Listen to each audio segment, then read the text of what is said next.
Welcome to Foreignness and Friendship, a series of podcasts.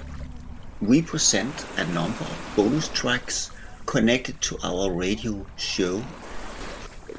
You can listen to conversations with artists and activists, reports from festivals and other larger events, essays, reviews, poetry, and letters. We see ourselves as part of a non-binary rebellion with the intention of creating a language and a human condition beyond race, ethnicity, gender, sex, and class. Tear down these walls, dismantle the statues of power, and meet the other with an open spirit. Conversation between Morten Ranum and Rodrigo Hasbún from Bolivia. In 2018, Morten Ranum participated in the festival LiteratureXchange in Aarhus and had a conversation with the Bolivian author Rodrigo Hasbún. His book Affekter, Los Afectos had just been published in Danish, translation by Jensen and Dalgaard. In 2018, Morten Ranum also wrote a review of Hasbüns book published by Globalnyt. After the conversation, we bring the review in a different podcast. Featuring the Angolan author José Agualusa, we also bring a reportage article from an event in the festival in 2018, where Rodrigo Hasbún is discussing the right to write with José Agualusa. I read your book, so I'm going to write a review about the book, and then I'm going to write a piece based on this talk or interview. And it will probably be two separate things. And maybe I will quote you. Probably I will, because my editor quotes a lot of. First of all, it was very interesting to read. One question I have been wondering about is that there is this relationship between facts or the documentary side. It's based on some specific things in Bolivia. Yeah. And you still say in the beginning of the book that it is fiction. Yes. And I'm not sure, is that important, or is it more out of kind of security because there's some people in it that might think that you are misrepresenting them, or what is this relationship between fact, documentary and fiction for you? Yeah, it's a very complex question. Well, the thing is that while I was doing research for the novel, I couldn't find much material about this family. So I had the big facts, and I was like, okay, this is not enough for my novel, for the novel I want to write. But also I became increasingly interested in the small details in their daily lives. Yeah. And about that there was nothing. So that's where I decided as a writer I'm looking for the word, to work with as much liberty as I would. To kind of fictionalize it, or you have to put. Yeah. It has a lot to do with freedom, with my freedom as a writer, and to be able to, if I want to imagine how the intimate life of Monica was with her husband, I can do it, because I think that space is important for me to know her as a character. Yeah. So when I was doing that, I realized, it's honest from my part to say this has been worked by a novelist and not by a historian. This is not a biography. This is not a faithful portrayal of these characters. Yeah. But you wanted to do it more documentary from the beginning, or because you're saying you have this lack of. You have the research problem. Yeah, I wasn't sure what I wanted to do. I was fascinated by their story, and the first thing I said was, I'll go do some research and read about them. And there wasn't much. So at that point, I had to decide, what should I do? Should I try to interview the people who I'm writing about, because the friend who told me their story, he said, "Hey, I know Trixie. Do you want to meet her?" Yeah. And I was like, let me think about it. Okay. And then I said, no, I don't want to meet her. I want to work Okay. with complete freedom. I don't want to be worried about me hurting her feelings, me misrepresenting them, etc. Okay. So, but it is important. I mean, because often when I see a book like this that has these statements in the beginning that this is fiction, but it's also based on something. Yes. So I'm not really sure.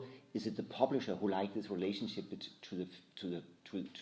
between fact and fiction, or is it the writer, or is it important at all that I know it's based on something, or can it just be fiction, or is there any reason for kind of distinguishing between facts and fiction? Yeah. I'm just curious about what do I need to know to read it. So to speak. Hopefully you need to know nothing. I would like you to read the book and have a literary experience above all. Okay, I'm interested in these characters. And that's what happened with many readers who didn't read the note, or who forgot about it, and they read and they were like, oh, these are fascinating characters. Yeah. And once they realized they existed, they went and did their own research. I think the literature has a greater power than biography or than history, and I think it can reach spaces and places that biography or history, nonfiction can't. Mostly emotions, I think, and the inner lives of characters. Yeah. So that's what I'm trying to do here. I'm trying to understand a little bit of what was going on inside this character.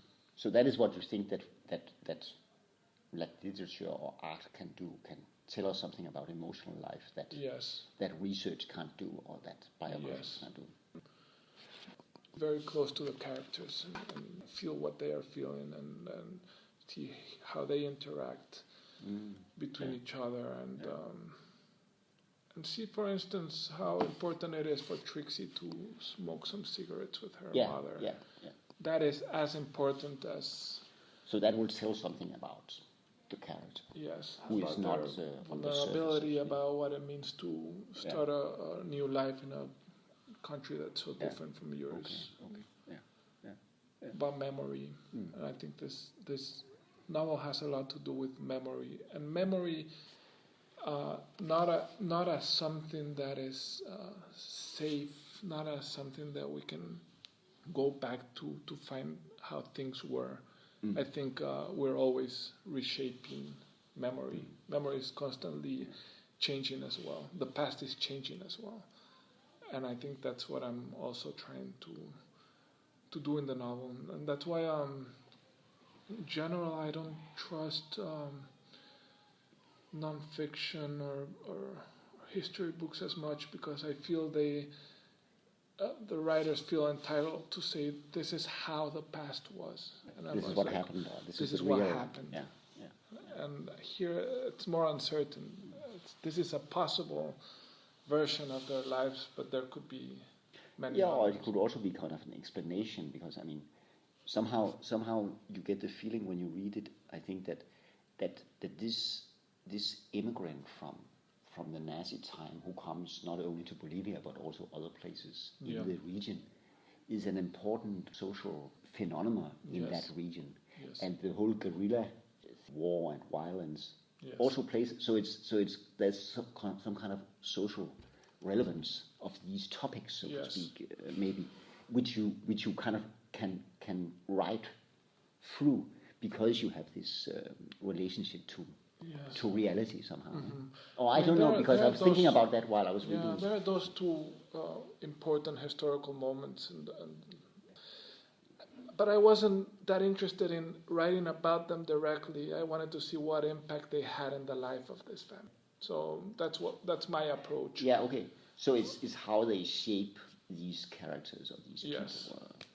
Because I think what is striking, the way you write is that it's that you feel it is fiction and it's about these people and they are kind of, you have this, you tell about them and we get kind of to know them. Yes. But then once in a while you have these kind of, the text is kind of stopping or pausing with these statements, which has to do with, sometimes it's a reflection about war, it's a reflection about violence, or it's a reflection about why the father doesn't like what she's doing, or something like that, which is a commentary on the whole context, so to speak. Yes. That is somehow the way I view the text, or the way you write is like that. But always through them, who really matter here are mostly the three daughters. I was interested in their way of seeing things, more than in the way the father sees things. He's a strong character, and he could have easily been the main character of the novel. But I was more interested in what it meant for the three girls to grow up under the shadow of this. Yeah, because he kind of comes with a past. Yes. To this country, and they grew up in that. Yes. Yeah. Because of him.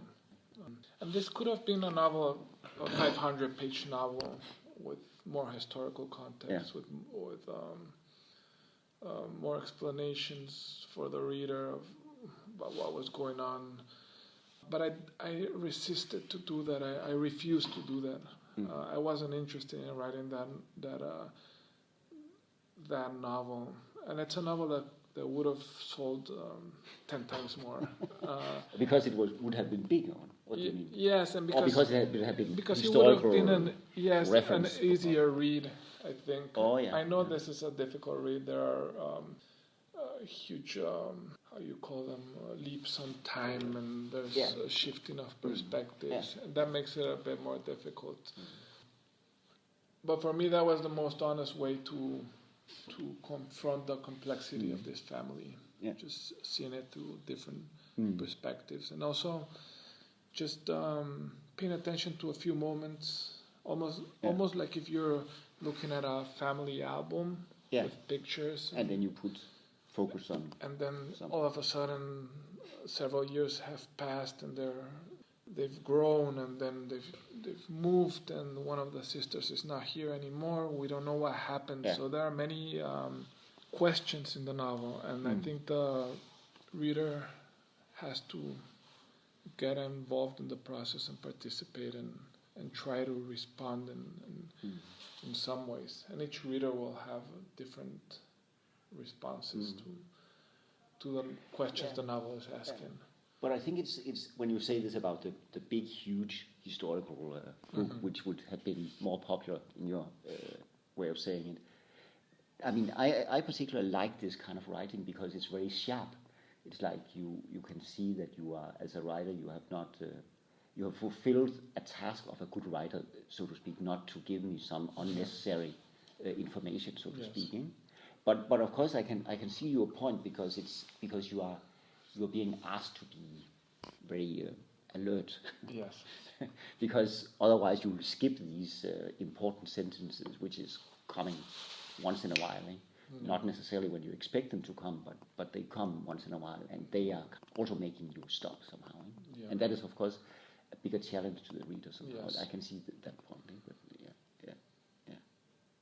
But I want the reader to slow down. I love that, and I think these times are moving so fast. I think reading is an act of protecting time or experiencing time in a more intense way. Yeah. And that's the literature I love the most as a reader, and hopefully I'm offering it as well as a writer. Not that I want you to compare with something, but sometimes I think it's interesting which kind of what do the reader think about when they are reading it, and I read some of what's he's called Carlos Aires books. He's from Chile, I think. Aira. Oh yeah. And he also has some kind of a very concentrated way of writing, and have these very sharp sentences. And during the book, I was kind of, not because you are very close to how he writes, but it was just the same kind of concentration in the word, and also kind of a rather thin book. Yes, his novels are always very short. Yeah. But he publishes many of them. He publishes 2 or 3 every year. Yeah. He's very prolific. Yeah. And I am not. Yeah, he has a different approach to writing, I think. Aira writes 1 page every day, and he never goes back. He never rewrites. He never edits. I do edit a lot. Okay, so how do you work? I write very intensely for a few months and accumulate a lot of material. And then there's a second stage where I edit that material. Okay. So I edit it as if I were a filmmaker who has a lot of material and sees, okay, I'll take and this piece and I'll move it around and I'll cut here. And for me, that question of where to cut and what to leave out is very important. So this novel has a lot of that. Oh, okay, I'll cut here. Okay, and I won't tell this. So the reader must make an effort to.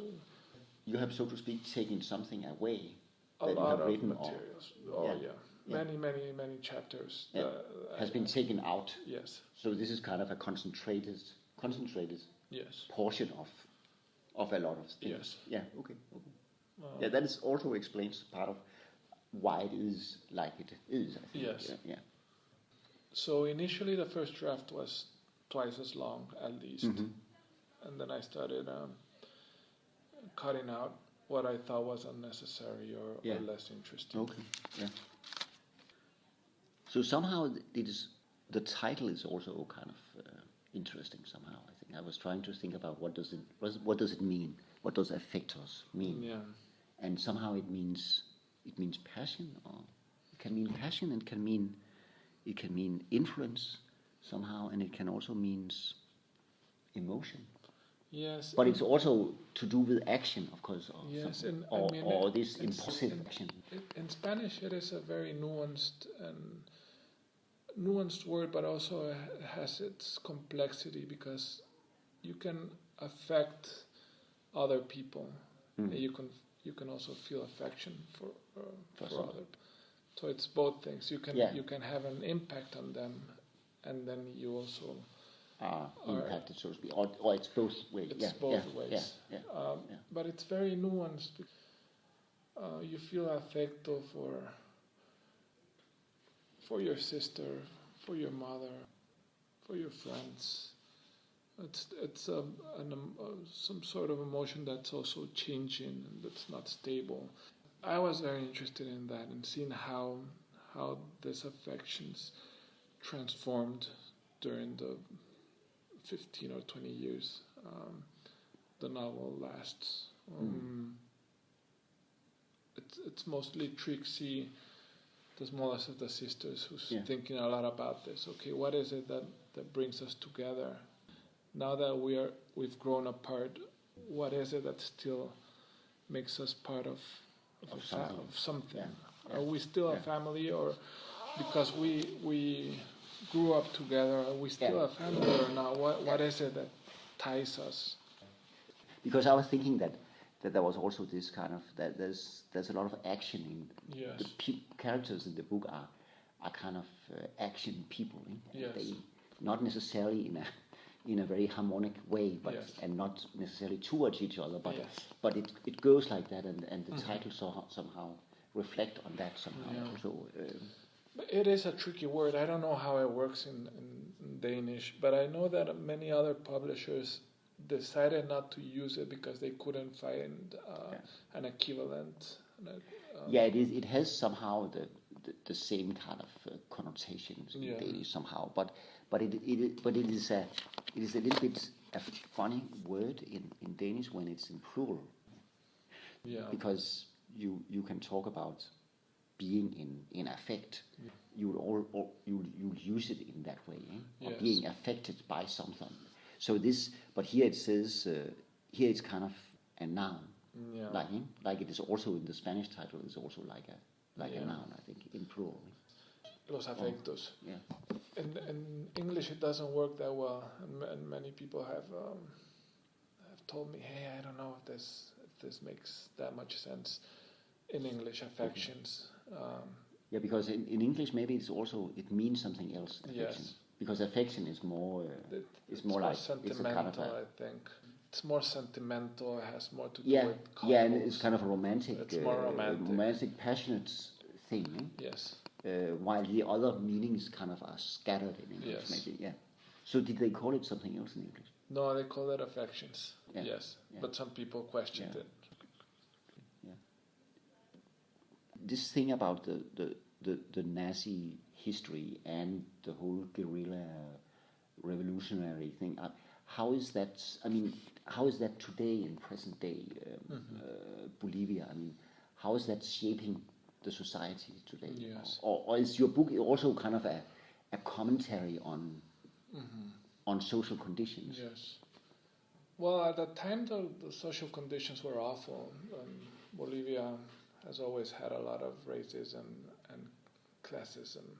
At that time, only in the 50s, early 50s, only 1% of the population could vote. So women were not allowed to vote, and indigenous people weren't allowed to vote in a country where indigenous people are the majority. Yeah. Okay. There was a revolution in 1952 that changed some of these things. The vote became universal, the lands were redistributed, etc. But that wasn't enough. There was still a white minority that was in charge of the country. There was a very powerful elite, both politically and economically. The guerrillas in the 1960s tried to change that, but failed because it was also a white minority. Guerrilla fighters were also part of this elite. So indigenous people didn't see themselves reflected in this guerrilla fighters. You know? So the both attempts, the one conducted by Che Guevara, and then the second one that is here in the novel, both failed. So 30 or 40 years later, there was a non-violent revolution in Bolivia conducted by indigenous people. And in the last 15 or 20 years, the country has changed in a decisive way. Yeah. So it is a more inclusive country. Yeah. It is governed by indigenous people. Yeah. I think it took us all this time to get where we are. Those were like 2 or 3 steps to get where we are. Which doesn't mean we are in the best possible place, because there's still a lot of racism. Yeah. There's all those old problems are still there. Yeah. And this government is as corrupt as the ones that came before. Yeah. The country is still struggling. So I see. Yeah. But we're in a better place than Okay. I know that you want to take a bath before your dinner. Let's try to conclude. Sure. But is there anything that you want to add?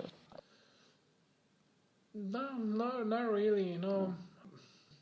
I hope it reads well. I mean, I'm the one who has the questions now. I don't know how the novel. So for me as a writer, it's a whole experience to go somewhere new and see how the people react. Exactly. And in some countries they notice some things more than in others. Yeah. And that's very interesting because the book is also changing, and I do believe in the reader.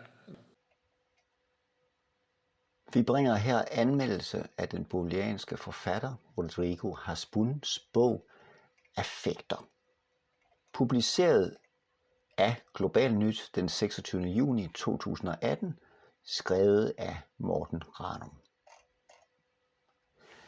Jeg vil forstå mennesket i volden. Den bolivianske forfatter Rodrigo Hasbún har skrevet en roman om nazistiske emigranter og guerillakrig. Han bruger fiktion, fortæller han på festivalen LiteratureXchange i Aarhus, fordi det er den eneste måde at forstå menneskets tanker bevidsthed og følelser på. Hasbüns bog Affekter tager udgangspunkt i dokumentariske forhold og personer i Bolivia. Alligevel pointerer han, at her taler om fiktion. I bogen møder vi familien Ertel. Faren Hans Ertel er Leni Riefenstahls stjernefotograf. Familien emigrerer til Bolivia efter Nazi-Tysklands fald for at starte et nyt liv, og vi følger familien gennem flere årtier. Sproglig minimalisme og skarpe iagttagelser. Det er en lille og kort bog, men der står rigtig meget i den. Sproget er koncentreret. Intet i bogen er overflødigt. Alt er stringent nødvendigt. Det giver en fornemmelse af, at forfatteren har skåret meget væk, for ikke at belemre læseren med fyld eller tomhed. Her er ikke meget rugbrød. Selvom netop dette er en stor litterær fornøjelse, betyder det ikke, at bogen er let læst. Tværtimod må man som læser nogle gange stoppe op ved enkelte sætninger og tænke sig om flere gange for at forstå, hvad der egentlig står og hvad det skal betyde. Det er også her, at man stærkest oplever Hasbüns fuldstændige fravær af revolutionsromantik. Rodrigo Hasbúns mål er at forstå menneskets handlinger, ikke at forklare volden og krigen, som aldrig kan have et formål. Fiktion som simuleret dokumentarisme. På overfladen kan bogen sprogligt minde om en dokumentarisk fremstilling. Men i det øjeblik, man begynder at læse, er der ingen tvivl om, at det er fiktion. Denne simulering af dokumentarisme medvirker til at give bogen en autenticitet. Hasbüns koncentrerede og præcise måde at skrive på kan sende tankerne i retning af den store argentinske forfatter César Aire. Da Globalnyt møder Rodrigo Hasbún til LiteratureXchange i Aarhus, afviser han sammenligningen med Aire ved at sige, at Aire er meget produktiv, mens han selv skriver meget langsomt. Aire udgiver flere bøger hvert år. Nogle år op til 4 eller 5 bøger, som alle er korte, ligesom Hasbüns bog. César Aires bog, Hvordan jeg blev nonne, er anmeldt af Globalnyt i 2014. Og også hans bøger Veramo og Litteraturkonferencen er omtalt. Alle 3 findes i dansk oversættelse og er udgivet af Tidernes Skifter. Affekter kan også i sin komposition og struktur minde lidt om Isabel Allendes Kærlighed og Mørke, som ligeledes bygger på faktuelle begivenheder.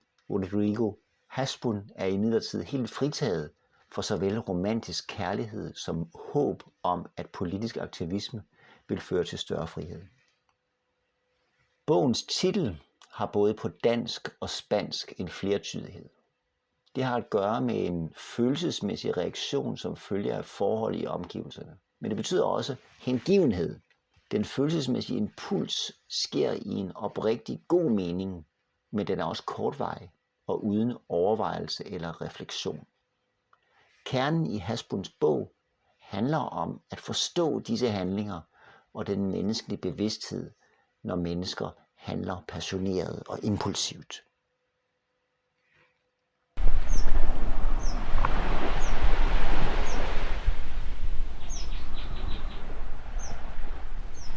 You have listened to a bonus track by Foreignness and Friendship. If you have built up an appetite for more, then you can follow us on thewhiteafricanblogspot.com and walk in our footsteps by stepping into In My Footstep WordPress.com.